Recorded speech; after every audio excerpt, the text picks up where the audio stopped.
This podcast is part of the Midwest Podcast Network. Find out more about our other shows and how to support our network at MidwestPodcastNetwork.com.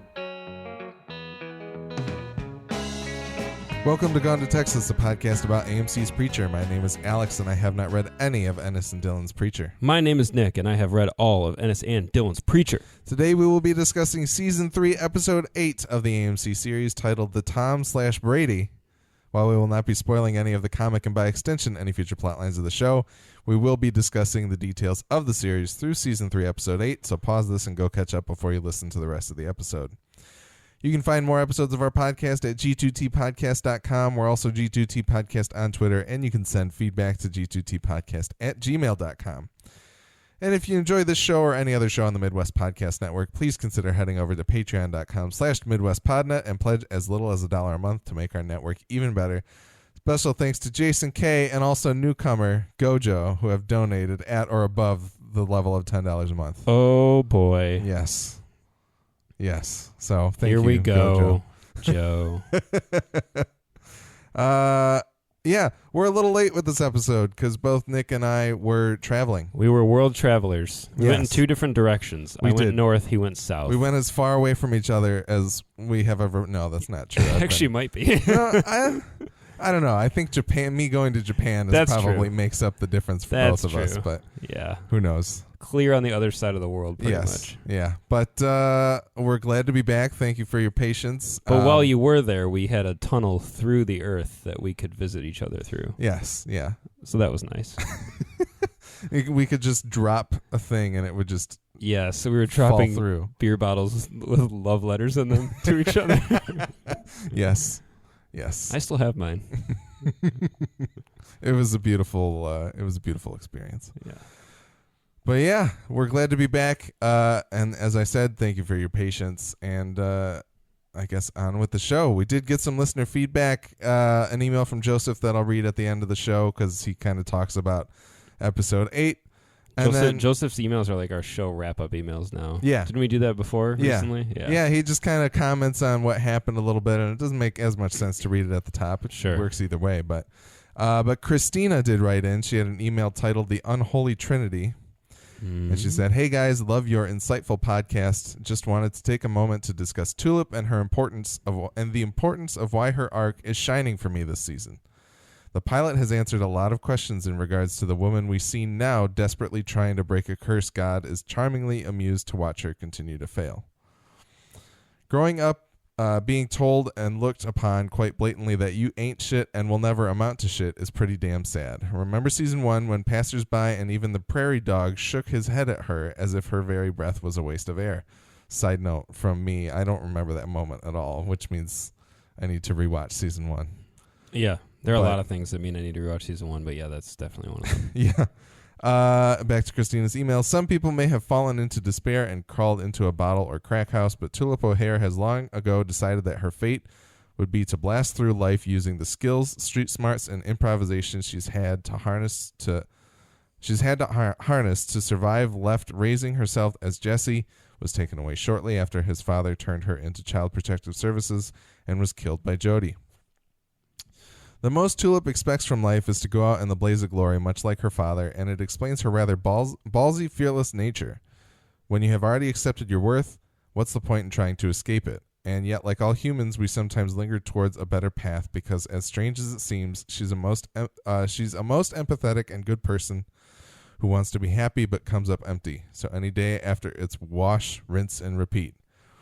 So day after day, it's wash, rinse, and repeat. I actually wonder if she has some form of autism. She struggles with literacy, but is brilliantly adept at guns and organization. Interesting point. I suspect in season 2, when the saint touched her, it was the first time that Tulip had felt any type of fear since her childhood. She faltered in her bravado in the face of actual death, and Jesse was not there for her emotionally.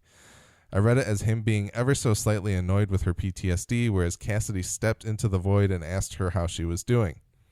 He was playing video games to keep her mind busy. He cut through her bullshit and became the emotional crutch that held her together, which led to her decision to leave with him to Bimini. It's this period that Jesse allowed a deeper, much more concrete bond to form between Tulip and Cassidy, as they both were dealing with deep, raw emotional wounds and leaning on each other while Jesse searched for God. Never mind that he was late with the Saint and Cassidy's intervention. Never mind that he was late with the Saint and Cassidy's intervention saved her from death. Kind of, I guess. Ultimately, Gran'ma saved her from death, right? Yeah, that's true. Even this season, Jessie has been, it's all right, to her every worry without taking into account her state of mind. Why was Cassidy making sure she was fed and lying next to her? Jessie's her hero, her boyfriend for so long it's second nature to be with him, but she's finally starting to realize that she likes having someone to talk to laugh with, talk craziness with, and simply be in the moment. She has unfulfilled needs. Jessie's complete disregard for exploring that depth and her inability to grasp at it is part of both their stunted growth, as she does not know how to reach out for that affection, and Jessie does not know how to give it, which is why the triangle has more depth and relevance in the show. Thanks for reading this long fucking dissertation. Thank you, Christina. I think that I think there's a lot of great points in there. I think that that's a great look at what's been going on with Tulip for these past 3 seasons. And thank you for the context, I guess. Yeah, you're really able to draw a lot more of a defined arc with Tulip, more so than the other guys, than the other characters. What's funny is I wouldn't have said that prior to like this season. Yeah. But so much about her came forth early in this season that it really, really helped kind of paint a more vivid picture of who she is and who she was and maybe who she'll become. Yeah. Yeah, she's definitely like, I guess I can't say definitely. She might be my favorite character this season though. She just has like, I don't know what it is, if just the writing has gotten, I don't want to say it better because she's always been great, but just something about Tulip now, she's always been so great, but now I just like look forward to like seeing every scene she's in. With an exception in episode, wait, which episode are we talking about? Episode 8? This is episode 8. This is episode 8. Okay, never mind. I'll save that for later. I guess what I would maybe say is that like she was so contained in season 2. Like she had basically Featherstone's secret identity and the Saint and Cassidy to like bounce off of. But I feel like with this season, she's got Gran'ma, she's got Jody, she's got TC, she's got Featherstone, she's got Star, she's got like everybody. She's at least kind of spent a little bit of time with a lot of different people to kind of give us more facets of like where she's at compared to these people, and not just like being stuck in the apartment dealing with her mortality. That's true. Yeah, that was a big hindrance in season 2. Is just like the kind of single setting of Dennis's apartment for the most part. Yeah, she was definitely kind of trapped there in more ways than one. And I at the time I kind of took it as like the writers not really knowing what to do with her. They were definitely focusing on Jesse in season 2. Yeah. And it's not that they're not focusing on him in this season. They've just found a better way to address all 3 of them in this season. They've found a good balance. Yeah, and definitely. I think it's like part of it must have to do with the fact that they're like, well, we don't need them to be together. Yeah, but they can true. still kind of influence each other and affect how things are going in the different plot lines that everybody. Plus, having all these other characters that are like the secondary characters of this season. Yeah, and they're sort of the go-between for the 3 primary characters that, you know, they will each interact with those secondary characters, and that changes the interactions that those secondary characters are having with the other primary characters. Yeah. I don't know. Season 3 is just fantastic. Absolutely, I agree. But I appreciate the focus on just one character. Yeah. Do the others. Yeah, Do them all. Christina, please write in with a dissertation on every character in Preacher. The thing is, Cassie is still kind of the disappointment because you just still don't have that much. All you have to work on with Cass is everything you've seen since the pilot of him in like present day. Yeah. You don't have any of that past stuff. This season got really deep into Jesse and Tulip, and we're still waiting for more Cassidy. Yeah. Maybe season 4. Maybe. We'll see. Maybe season 4 is like its own sentence right now. Like, will there be a season 4? Yeah, hopefully. We will see. We will certainly see. This show's never really gotten that, like, oh, it's renewed, like, a few weeks into the season like a lot of other shows get. So we shall see. But, all right, let's get on with the recap. In the teaser for episode 8, Jesse wrestles the gun away from Star. Jesse, after getting out of the elevator at Grail HQ, Jesse wrestles the gun away from Star and fights many Grail men standing beside the Allfather. An awesome elevator fight ensues, and when Jesse gets back to the Allfather, he shoots the Allfather's center mass, and Star reveals that Jesse's soul is up the Allfather's ass. Before Jesse can get to work retrieving it, the Allfather somehow recovers, and Jesse is cornered by the Grail. The Allfather orders them not to kill him because he has Genesis. What did you think of the fight scene? It was cool. Yeah. I didn't like it as much as a lot of the other fights in the series. Yeah. Because a lot of it felt like the same shot, just with a different dude. Like they would shoot Jesse like kicking somebody, and then they would pivot the whole setup like 45 degrees in the elevator, put a different dude in there, and then he'd punch him, and then they would do it again. Like, I understand it's an elevator, you can only do so much, but something about they have a certain way they like to shoot all these fights with like a certain like wider kind of lens, and because there's not a lot of variation in it in a confined setting, it doesn't work as well for me. Like I kind of needed some like close-ups of like, I don't know, I needed something a little bit different than just that. Like that same kind of approach works like in other settings when they can move around other objects and that kind of thing, and have more space to move the camera around. But in an elevator, I was kind of like, okay, that confined space. Yeah, exactly. But it was still neat. Elevators are cool places for fights to take place. Yeah, Bruce in the Discord said elevator fight scenes are always cool. See Die Hard 3, Diamonds Are Forever, Winter Soldier, etc. Yeah, the Winter Soldier one is the best. I would say it's the all-time best elevator fight scene. Yeah, I would love for Preacher to tackle a old boy style hallway fight. I think something like that would be phenomenal. Yeah. And at this point, I still don't know if Dominic Cooper is like really good at miming fighting or if they're just good at shooting it, so he looks like he is. But I feel like a sequence like that would really put on display like his athleticism. It's been so non-green grassy that I feel like there's got to be at least some level of competence in Dominic Cooper there. I think so. Yeah. But no, that would be really cool. I really love watching actors like him who have the athleticism to them and the skill like physically to make me buy into that. Yeah. Like for some reason the immediate one I can think, I mean I shouldn't say for some reason, there's a very prolific career, but Tom Cruise is obviously the go-to example for a guy who's in my opinion a great actor, but also a great stunt person and fighter, and like you can tell he can do it all. Did you see the new Mission Impossible? No, I haven't yet because I'm a jackass. That's so good. I'm really behind, but there's so much there are shots like Jeff Canada on the Slash Filmcast brought up a good point of like there are so many shots that we see of Tom Cruise running at top speed for long distances. Yeah.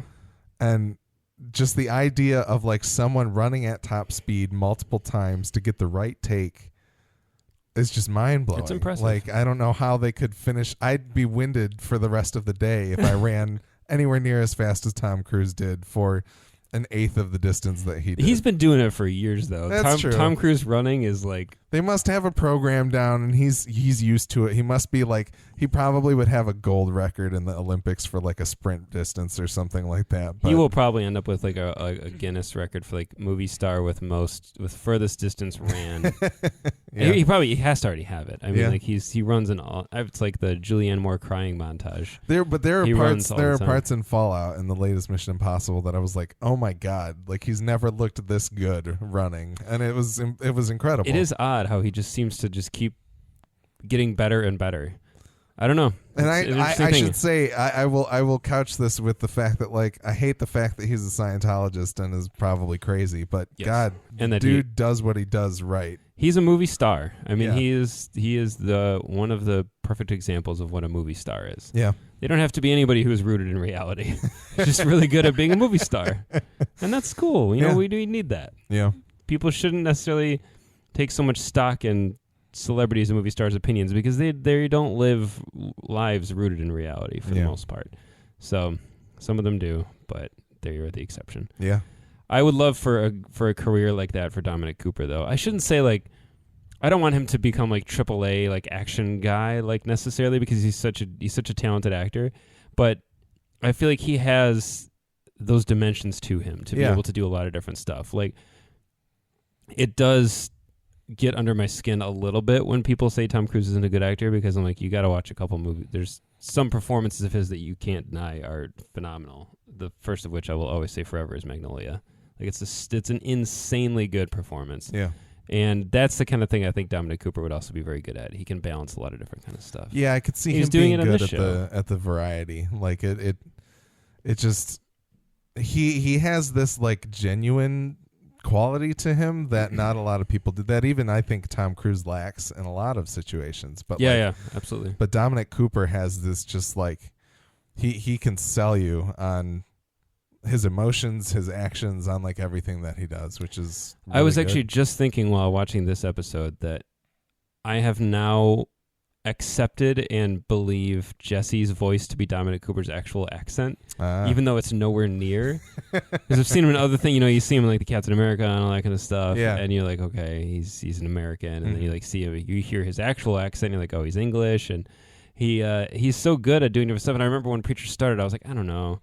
Because I knew he wasn't. You were kind of listening for it a little bit. And I was like, he's not a Texan. And like, there's Southern accents like in America, and then there's like Texas. Like it's unique. It's particular to that region.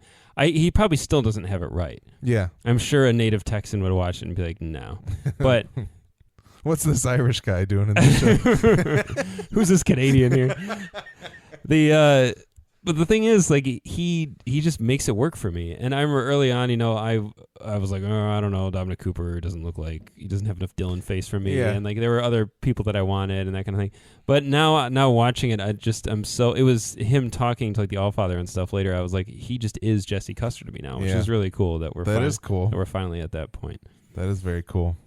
Same with, you know, when I read the book next or continue reading, I'm still like on this weird pattern of reading like 2 issues every like 2 weeks because I need to keep at it. But it's beginning to get kind of difficult now to separate. Exactly, to kind of divorce the two from each other. Yeah, exactly, because they're different. Yeah, interesting. Anyway, any other thoughts about the teaser? I mean, I guess this is Jesse's first real interaction with the Allfather. How do you feel?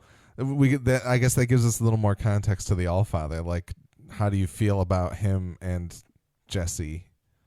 Kind of the way that they play off of each other, I guess, in the rest of the episode too. I really love Jesse's complete like flippant attitude towards him. Just not impressed. Yeah, and that's so true to the spirit of that character. He's just not he's not at all fazed by the display of power and that kind of thing.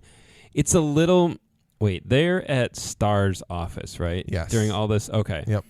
That's the thing. Like, I wish we had a little bit more of, like, Allfather in, like, his natural setting. Yes. Because if we had like, a real, like, opulent throne room for him to be in, I feel like that would have been a little cooler. Yeah. I see certain budgetary reasons for doing this, and it does make sense. But that would have made it even better to have Jesse be brought forth before this, like, incredible spectacle and him just being like, Yeah. Yeah.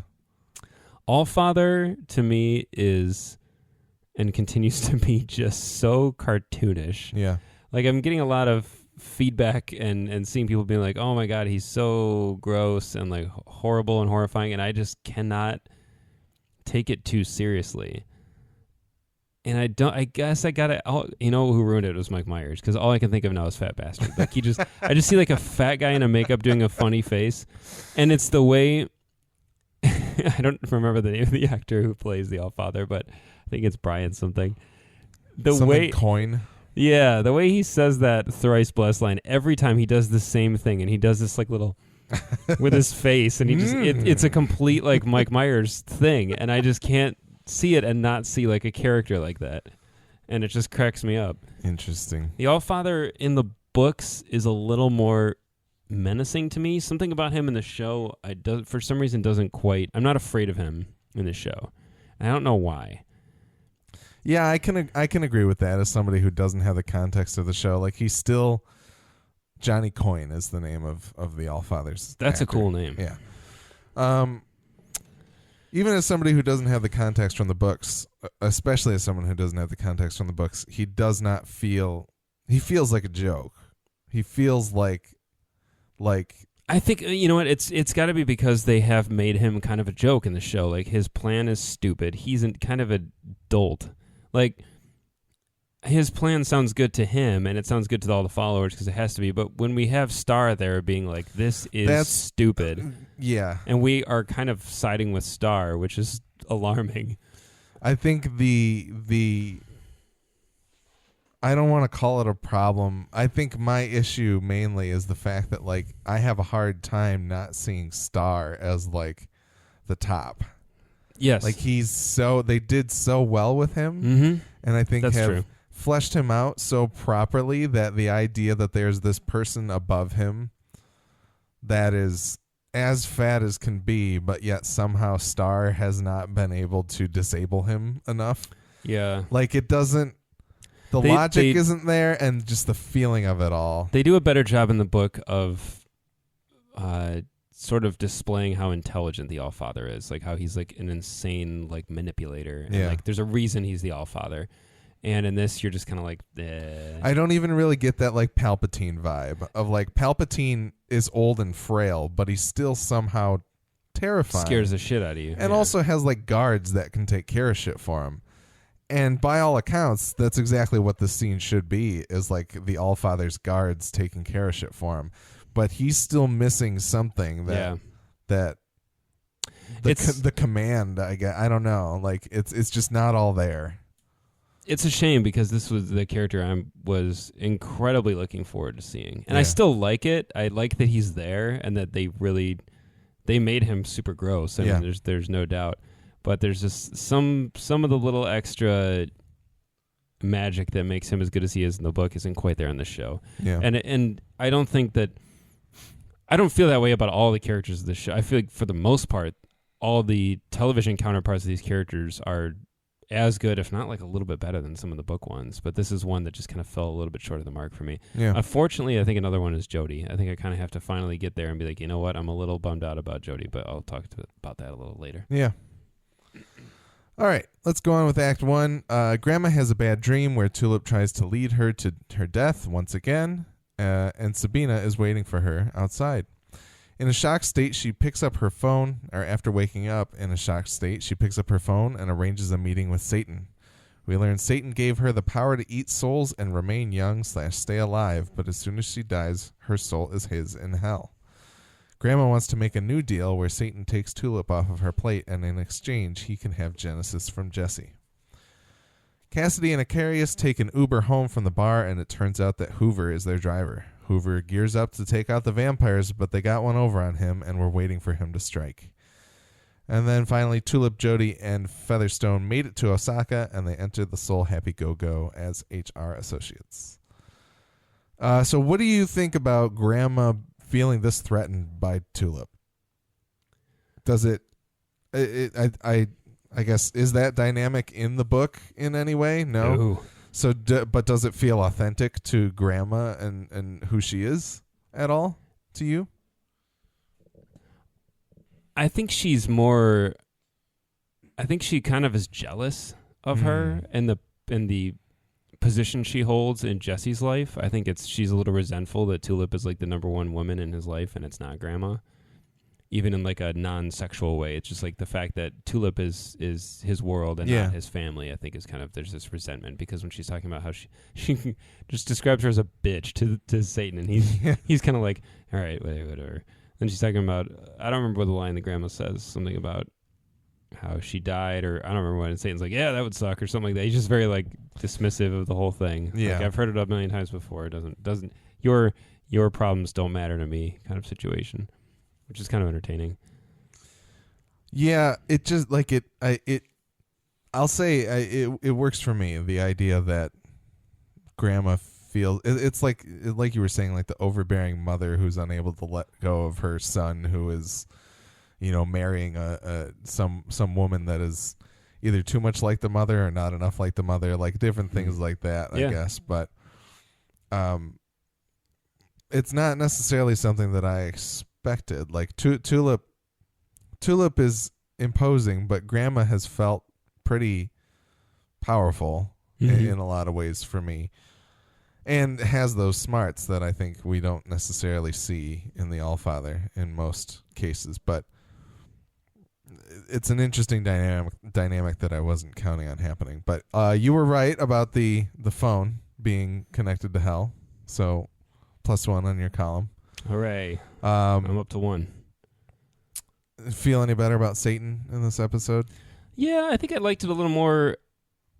I don't know why though. I think maybe it was just him being outside of his office, his ridiculous LCD flame floor, which I have the same one, and I have to say, my Amazon review was not favorable.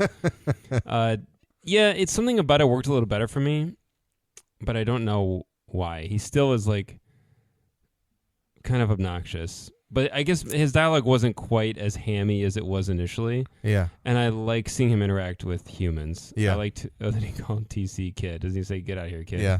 Or you're all set. Go hump a duck or whatever it is you're going to do. I like, too, that it's tracing this history between the Longels and Satan. Yeah. But that's very different from the books. Like, they believe what they're doing is in service of God in the books. And now here it's like deal with the devil kind of shit. So. Yeah.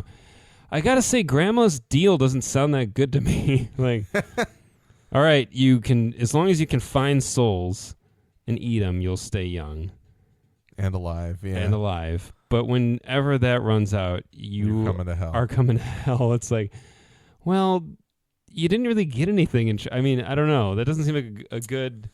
Well, I guess the thing of it is that it theoretically means she could be alive forever. You know. I suppose. Like, if that is the case of, like, she can continue to eat souls, like, if she eats these thousands of souls that Jodie's bringing back to her and, like, transforms into a younger person or someone of Jesse's age or, like, whatever it's going to do to her, it kind of makes sense. But in the whole line of, like, delayed gratification, humans have to have the reward now rather than the reward later, like, I could see somebody giving up on the potential of heaven for the immediacy of living forever. But yeah. especially without knowing what living forever would really do. It's really valid. Yeah, I feel like if Satan came to me with this proposition, I'd be like, I'm going to need to see some paperwork about this. Like, how much time does one soul equate to? How easily can I get souls? How much of said souls do I need to consume at a time? Will I always be able to get back to a certain... Yeah, I would annoy him. He'd be like, never mind. I'm going to give this deal to somebody else. Because they'd be like, sorry. You asked too many questions. Goodbye. I need to read instruction manuals. I read backs of boxes. I read the nutrition facts on cereal. This is just what I do. I would need like a Ghost Rider level deal where like I get badass powers and I can go save people and punish bad guys and ride a motorcycle and have a flaming head and not be like Nicolas Cage.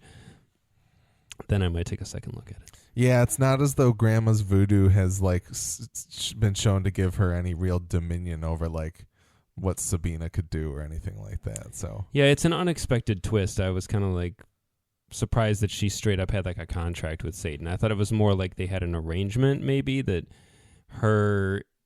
something with her souls and maybe the tombs tied into something for him, or she was helping him transition onto Earth like he seems to want to. But the fact that they had a deal was a little surprising to me. Yeah. It's interesting that someone holds power over Grandma. Yeah, and I guess we also didn't really get any information as to how Grandma knew much of anything about Genesis, other than maybe it's something that Satan was aware of. And yeah, he just sent out a general email list to everyone. Hey, that works for keep him. an eye out for this. I want it. Yeah, to himself, just BCC'd everybody. Yeah, that's pretty good. Cassidy and Eccarius taking out Hoover, Jamaican Hoover. Yeah. What can you say about Hoover that the show won't do? The thing is really clever. Like on the second time watching it, I was like, oh, they do a really good job of not showing you that it's Hoover at all, but like giving you that like it could be Hoover, kind of feeling to it. But the blatant like reggae music that's playing in the car, it's very stereotypical. Yes, yeah, exactly. Yes, it was very good. And even just like, because I think he has an accent when he asks them, like, he does, yeah, where they're going or something like that. Or he asks, like, "Are you Cassidy?" When he pulls up. Oh yeah, because it's an Uber, I think, or whatever their Uber is. I think there was an actual Uber sticker on the back of the cab. Probably.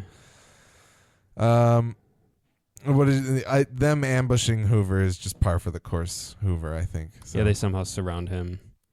Yeah, they vampires. Or what do you think about the idea that they maybe knew it was Hoover? I think they definitely knew it was Hoover. Yeah. So like, Even the dialogue in the cab is so on the nose. Blatantly and, like, we're going to find the Grail and get him. And are you sure? It was as bad as it was like, are you sure that we should be out here at night with the Grail looking for us? That's pretty good. It was funny. It's pretty good.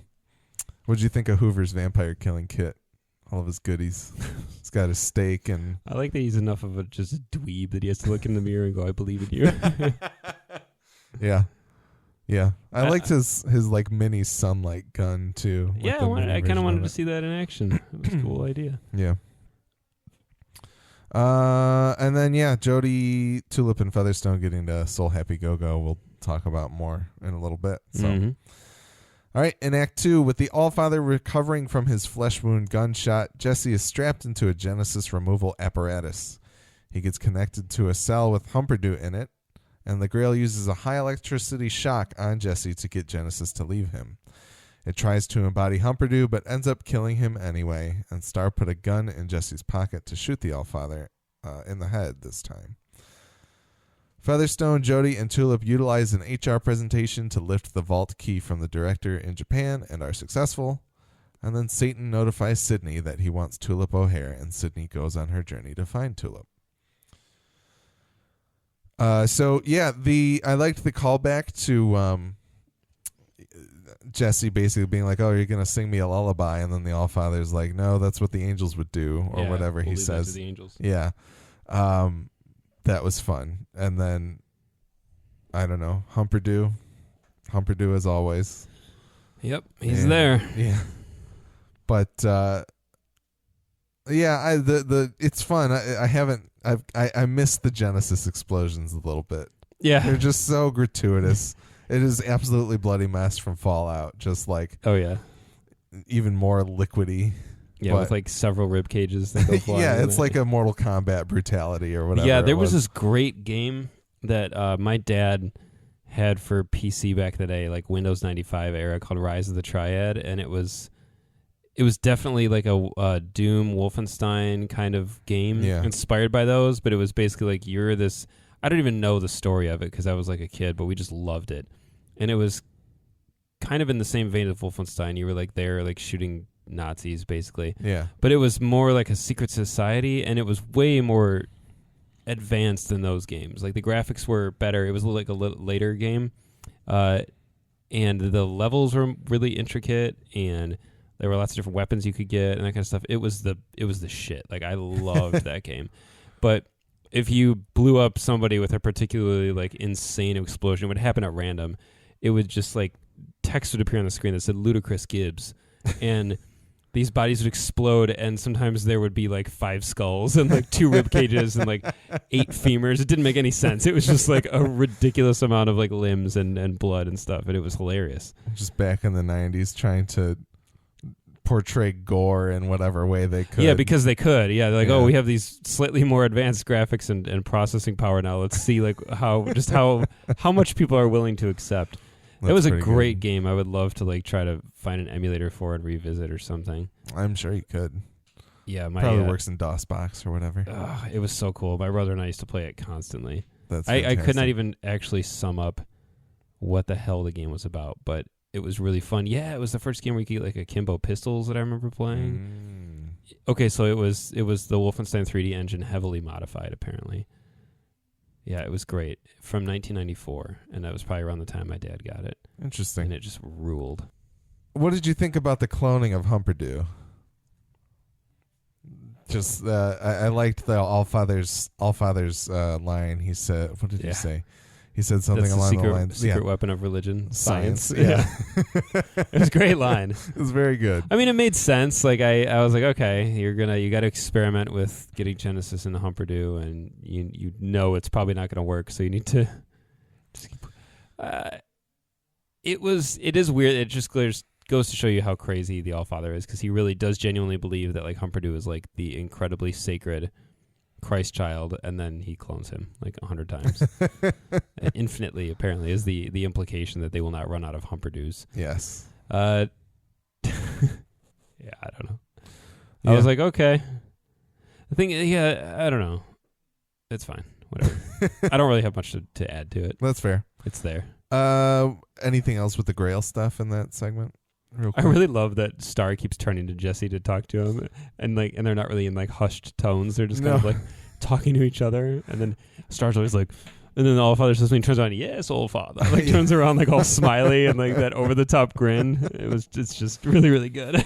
Well, and even the concerned looks that Pip Torrens had on his face in like certain situations of like, well, I don't quite know exactly how we're gonna get out of this one. Exactly. We're really good. It was fun watching him act in the background as Jesse and the Allfather kind of exchanged their words. But so what did you think about the HR presentation to Awesome. Soul Happy Go? Pure gold.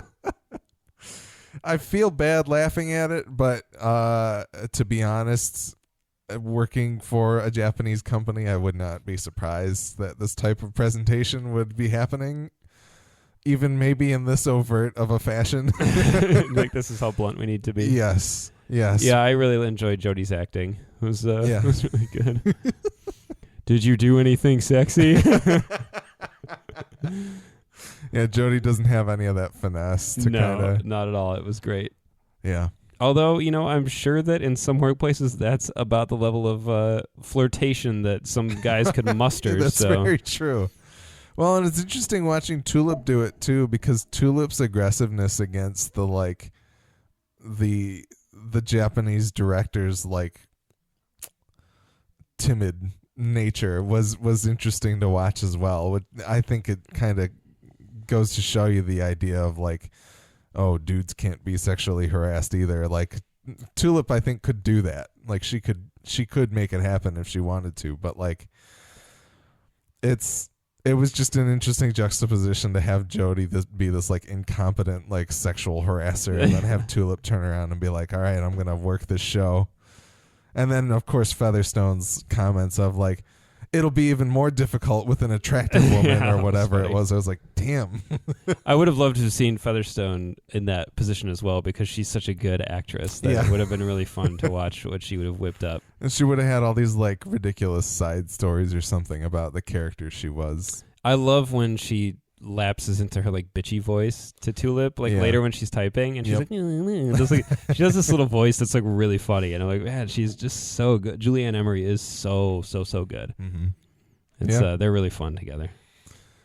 And then Satan and Sydney. More on that later, I suppose, unless you had. When did we hear her name was Sydney? I don't even remember. I think it was in her first appearance. Does he call her Sydney? I think he calls her Sydney. When he's having her stand down against the saint or something like that. Okay. I mean, yeah, it's fine. I just was she's the angel of death, I guess, but whatever that means. But okay. Unless I made it no, I think I've heard that before. Okay. I was just curious, when did that happen? Because you're making me question it now. Yeah, no, she's credited as the angel of death on IMDb. So, all right, let's go on to Act 3. After a beautiful montage of exploding Humperdew set to the Blue Danube, Jesse learns from Dr. Slotnick that Genesis requires someone of similar proportions of goodness to badness in order to act as a good host. They're using DNA cocktails to alter each Humperdew's genetic makeup in order to try and make each successive clone a better fit for Genesis. Jesse tries to get Star to kill the Allfather, but Star is too scared to do it. Star steps out to check his phone, and it is Les Enfants du Sang, with Hoover being held captive. Star instructs them just to kill him because he doesn't care about Hoover. Les Enfants du Sang, as I'll say it correctly the second time, are ready to kill Hoover using bees a la the Wicker Man, but Eccarius suggests that maybe they should allow him to pick whether or not he would want to be turned instead. The montage of exploding Humperdew was good. Mm-hmm. I enjoyed it. It was, the Blue Danube, I think, is one of those songs that just it's weird how a song like that sets your expectations of what's going to happen. It can only be used for comedy now. Yeah, it's if a movie tried to use that in a serious manner, I'd be like, no, it's strictly for jokes. At this point, it has pushed into meme territory. Yeah, and it's just this you're all right, there's gonna be some amount of slow motion, or just some things, gracefulness, some type of Rube Goldberg device or something. There's just very specific. It has gained so much connotation that it's it's just an interesting. I guess there'd be a good podcast episode or something about. There's this podcast called Decoder Ring that would examine something like that, of like the use of the Blue Danube in pop culture. But that's interesting. So I got something confirmed here, at least that we've been kicking around since season 1, of the idea that Genesis requires a person to be of similar goodness and badness to itself. Yeah, that is cool. I never would have ventured to even think that far. The interesting thing is we get kind of like, at least with the Gran'ma and Satan contract and this revelation here, we get some like bigger questions asked or answered in the series in episode 8 at least. So yeah, that's true. That was cool to see. When they said Dr. Slotnick, I was like, please be played by Joey Slotnick. Like, I was really hoping. You know who Joey Slotnick is? I do not. Oh, just Google him. He's you'll know. You'll be like, oh, I've seen him and stuff. He's a character actor.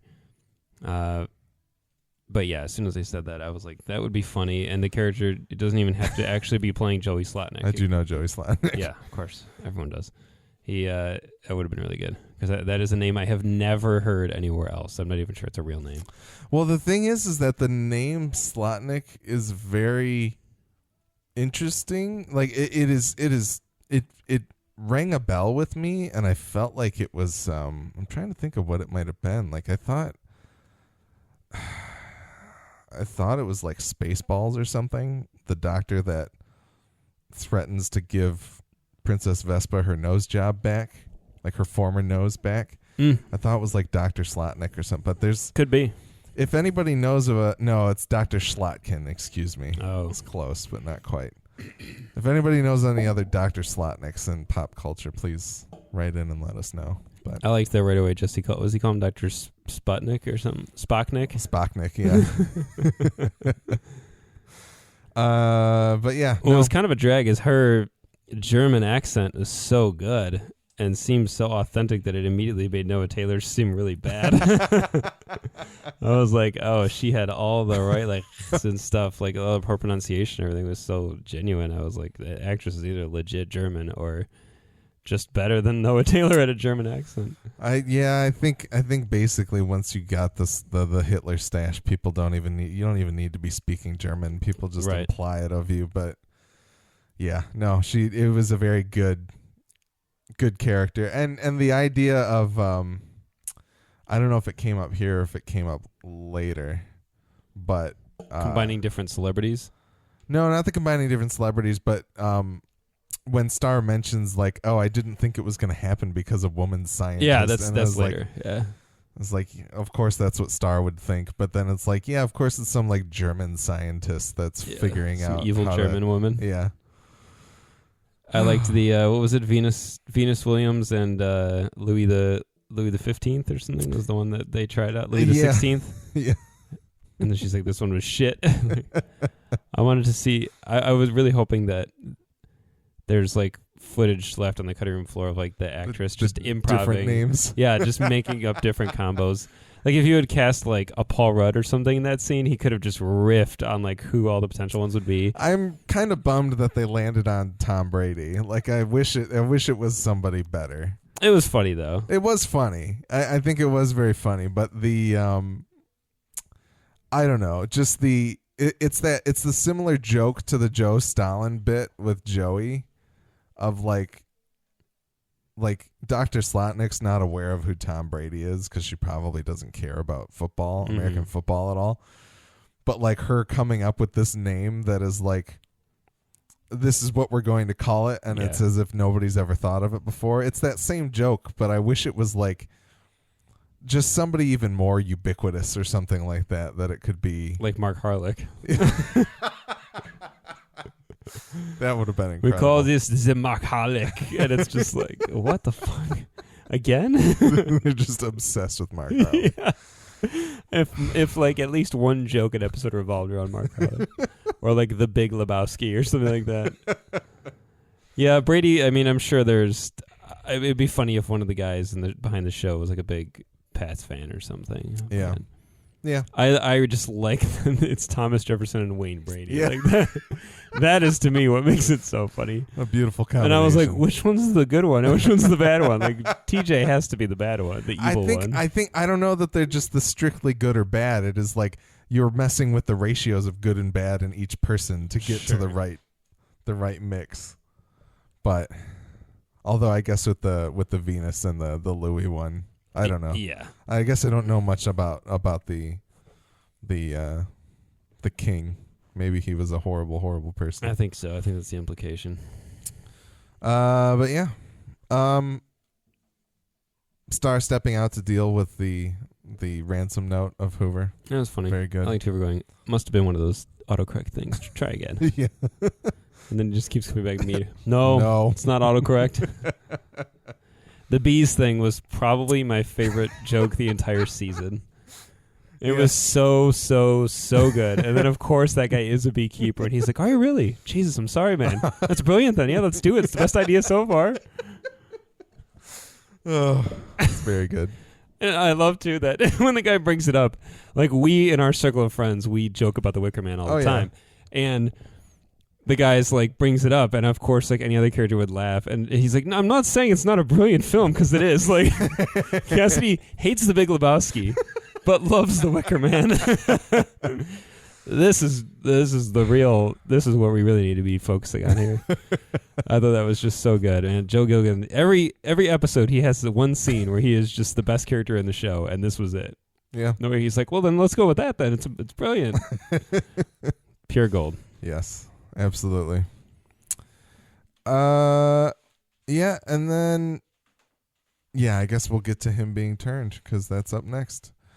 Hoover elected to be turned into a vampire and ultimately seems to enjoy it in the end. Cassidy, having turned Hoover, tries to fly but completely fails, and he suspects that Eccarius isn't telling him everything he needs to know to be able to fly. Tulip and Featherstone enter the soul vault with the help of Jody taking out the security force in the security room. While Featherstone would rather hack her way in, Tulip tries to brute force it and ultimately uses her gum to short out the vault door and open it up. The crew pack up the souls and get the heck out of Dodge, and as soon as they exit, we see Sydney has made it to Tokyo in an attempt to collect Tulip. After their flight back to New Orleans lands, Sydney boards the plane attempting to take Tulip, but Tulip outsmarts Sydney and sends her after Featherstone instead. After Tulip returns to the car, it turns out she grabbed the wrong briefcase, and Featherstone must have had all of the souls.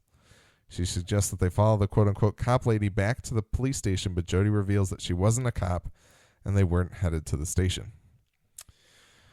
How do you feel about Hoover being turned? That is not a comic book thing, right? Nope. Yeah. Definitely not. It's interesting. It really makes me... there were certain things I thought they were going to do with Hoover, certain directions I thought maybe they're going, and now it's just like totally veered off the charts, and I have no idea now. So in that regard, I'm kind of excited for it. It's worth it alone for the shot of him popping up with like his fangs in his hands, like, yeah! That was great.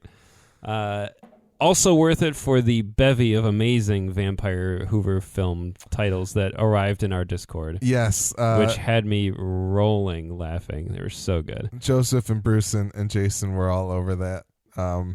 Before I could even chime in, I was like, yeah, they covered it. Yeah, I did the exact same thing. Things like Scream Hoover Scream and Hooveratu, Bride of Hoover. Jason also submitted the Nosferatuver, what Hoover does in the shadows. That's my second favorite. So good.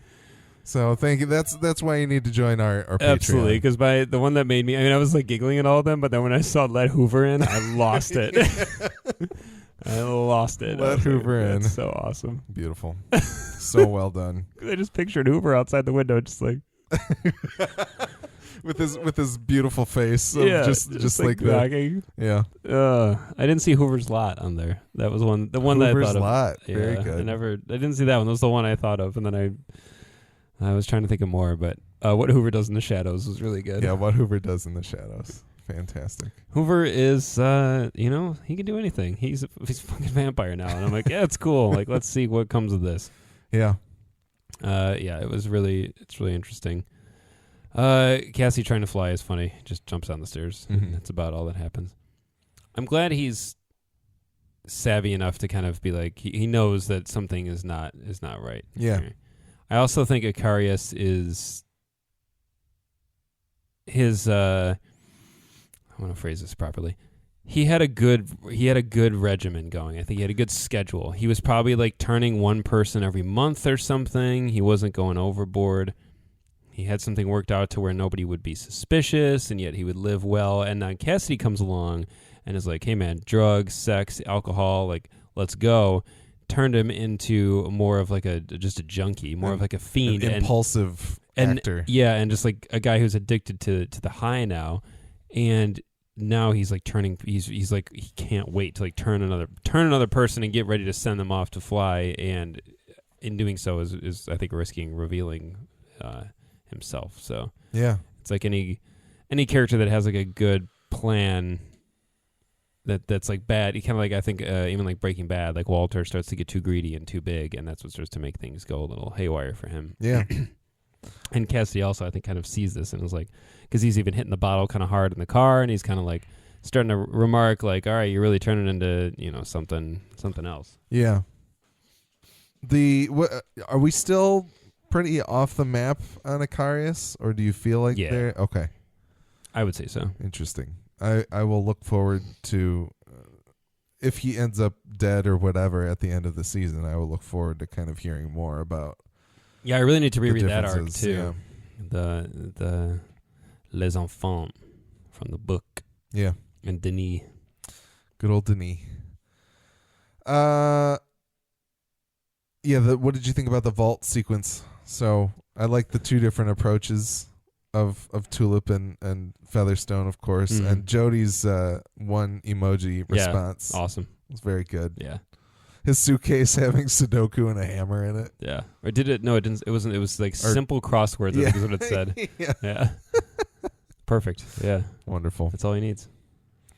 But yeah, no, I liked the vault. I liked the enormity of it. At least. The design of it was really cool. It was simple, like them walking up, and they were probably standing on a green screen or whatever, and it just continued up. But I liked how the Soul Happy Go. It looked a lot like the truck, like the back of the truck from the last season, and just kind of the consistency with just the more design vertical. there. Yeah, it's very cool. But yeah, I love the way the souls glow and like give off light. Like when they're lowering them into the briefcase, I was like, that looks so cool. Yeah, like it's a neat little touch that they throw in there. It is a very it doesn't look like anything on Earth. Nothing naturally occurring. It doesn't look like even like a bunch of little diamonds or something like that. It looks like some other substance. Yeah, they have their own quality. Know what the consistency of it is, and like, I don't know. It's very interesting. Yeah, I like it a lot. And then, how do you feel about Sydney's easily not distracted, I guess, but her manipulatable. The fact that she was given a basic description. Well, not that just. And that's what she operates on it very literally. Yeah. All right. Because I guess I was kind of like, I feel like it's a little dumb that she's just like, why wouldn't she be able to have some extra sense of like who Tulip was, but in the sense of like Satan just told her, oh, she's going to be in a Grail outfit. I guess that's a good payoff for the fact that they made her put it on, right? Yeah. And it kind of just makes it all fit together. But my initial look at it all was kind of like, hey, that's kind of dumb, but okay. I mean, it is kind of dumb, but that's a pretty common theme in Preachers, that like powerful entities and organizations being inept. Yeah, exactly. You don't plan well. Or Yeah. They don't pay attention to details, and it ends up biting them in the ass. Fair enough. I thought I got a chuckle out of it. Yeah, and I guess that we do earlier in the episode get a scene of Jody like getting a phone call from Grandma, it seems, at least. I think tipping him off to what's going to happen. Yeah, and the fact that he kind of explains to Tulip, at least, of like she wasn't going to hell, or she wasn't going to the police station. Yeah, like she wasn't a cop. Yeah, But yeah. All right, and Act 5. Eccarius takes Hoover out to fly when Cassidy notices a bloody travel pillow in the trash. Just as Eccarius is ready to bite into Hoover, Cassidy confronts Eccarius, and Eccarius hurts Cassidy, allowing Hoover to slip away. Dr. Slotnick creates the proper DNA cocktail from Thomas Jefferson and Wayne Brady, which causes Humperdoo to sustain Genesis for long enough to force everyone to bow to him. Slotnick then murders that Humperdoo, and the Allfather asks for the Messiah to be brought in.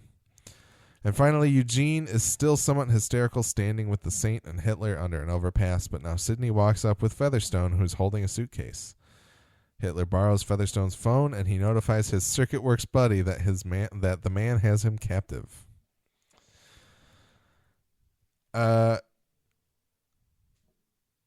Yeah, the fact that Eccarius is just kind of like, I'm just going to throw these bloody travel pillows out in the garbage, once again, kind of goes back to your point of, like, he's being sloppy now. Like, maybe he would have dropped it off in a dumpster or something originally, but now he's just like, I'm just going to throw it out here. Yeah. Oh, it's fine.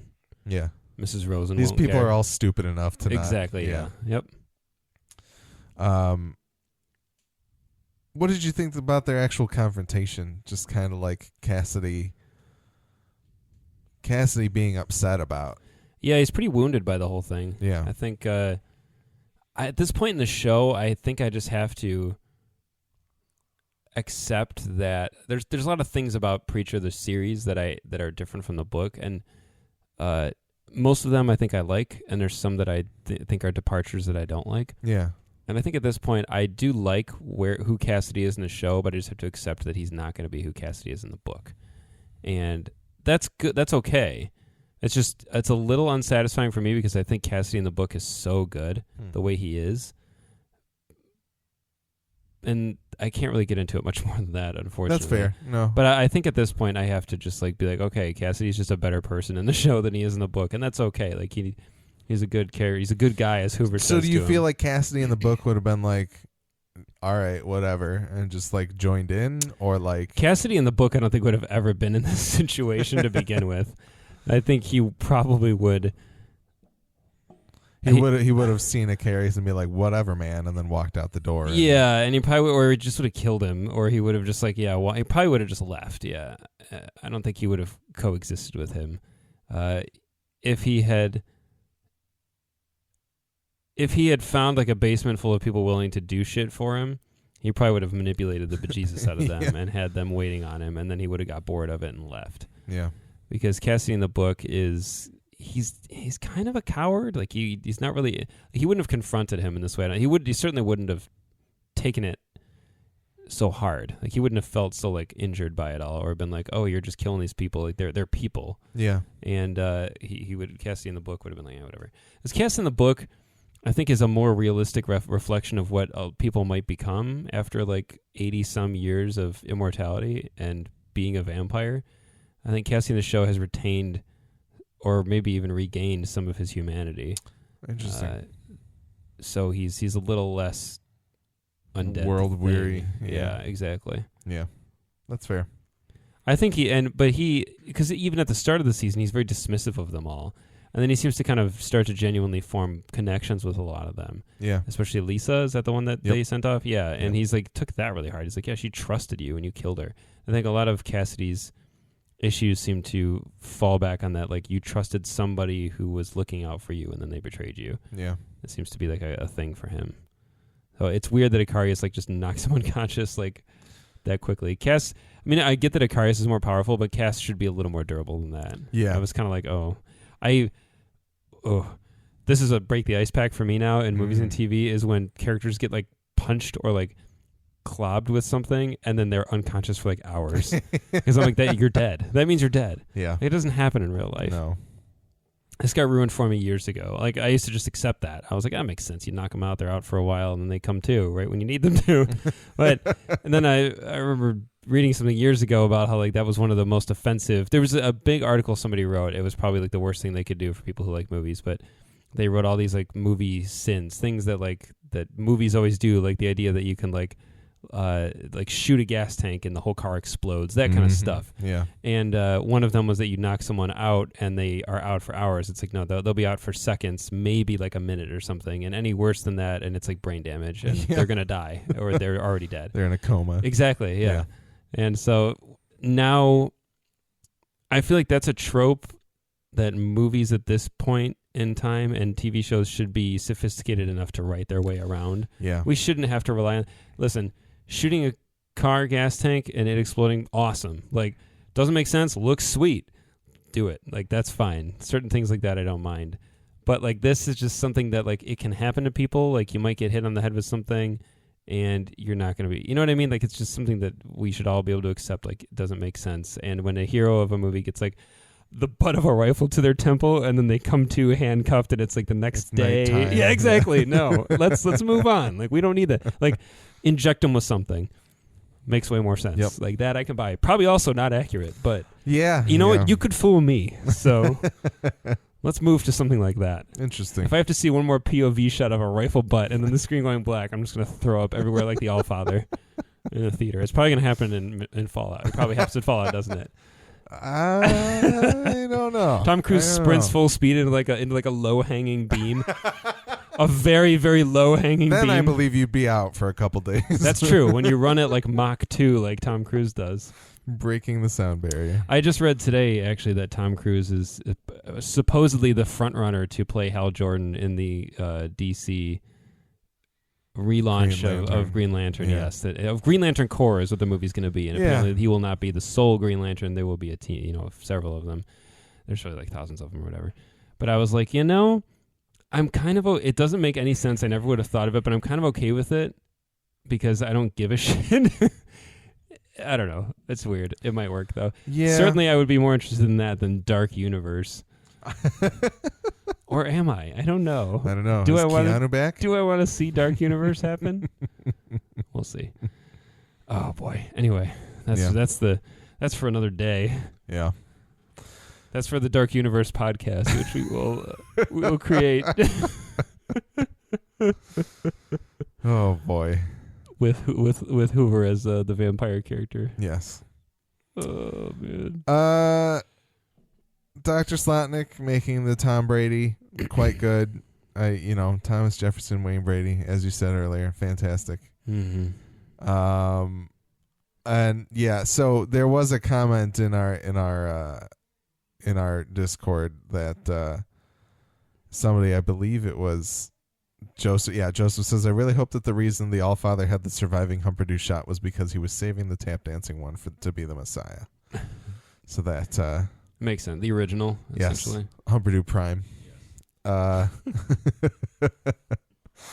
But yeah, and then with Eugene and everybody at the overpass, I guess Hitler gets to use the cell phone to call.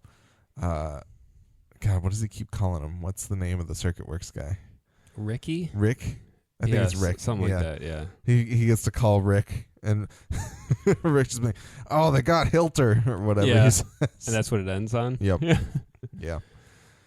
Yeah, I mean, all in all, I think it was... There were some interesting revelations in the episode. I don't know that it had, like, the momentum that I felt, especially... Yeah, I didn't love it. It's so weird. I keep coming away from a lot of these episodes like, I didn't love it. But I like the season so much on the whole, and I don't, and it doesn't make any sense because that is made up of all these episodes. So it's weird. It's like I don't know, like season 1 on like an episode to episode basis was probably the best because it had so much momentum. Yeah, and you had like this big bad of like Odin Kincannon. You had Genesis all along. You were getting to know everybody. There was like all the mystery of that. And then season 2 is like there.